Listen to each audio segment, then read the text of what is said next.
Okay, good. I was hoping you'd ask. The main point is because the back and forth, how do we get things clear? It's only through discussion.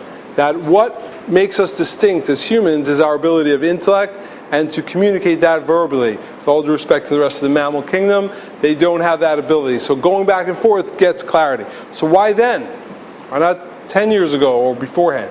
So the answer is that just like a human being grows incrementally, you go from a little baby and then you slowly develop into an adult, so too birth of a nation or birth of the carriers of this information had to progress slowly.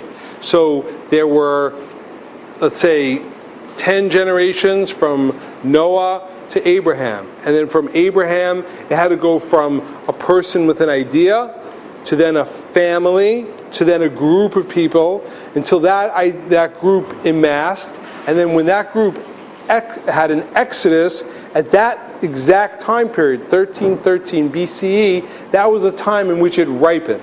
So now, why 1313 and not 1400 BC? That we don't know. But the general concept of why, and we'll see as we go further, there were other developments, is all based on the concept of incrementalism. Human beings individually grow incrementally and slowly, and so too we believe that a nation grows incrementally and slowly. Which takes me to the wrap-up point, is that, okay, so how do practically we go about doing this? So we'll speak a little bit more the next time about the oral tradition and how we're actually able to apply the specifics. But the general concept is the same idea, and that's why I'm glad you brought it up, which is called incrementally. Human being cannot all of a sudden become a different, transform in a radical manner. A person has to work with themselves, but push themselves in order to slowly get there in a natural way. Meaning, if I am inspired, that's it, I want to lose weight, I have time, I am taking off 2 weeks, I'm going to the gym at 9, I am leaving at 12, and I'm going to be lifting weights like a mad dog. I want to come out there with no neck. I want to be just pure muscle. Be like, what's up? How you guys doing? Wow, you look good. Yeah, I took off 2 weeks. Now I am ripped. Now, it will never happen. It didn't happen in 2 weeks, that's for sure.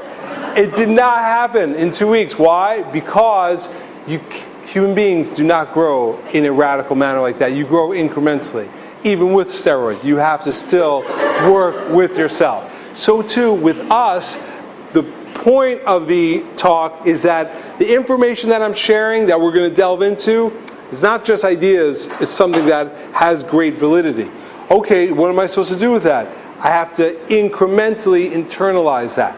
That means, number one, I can't do what I don't understand, so I want to turn my brain on inquisitive and ask questions. We said that the motivation or the physical verbalization of humility, which is the prerequisite to learning Torah, is asking questions. What is that?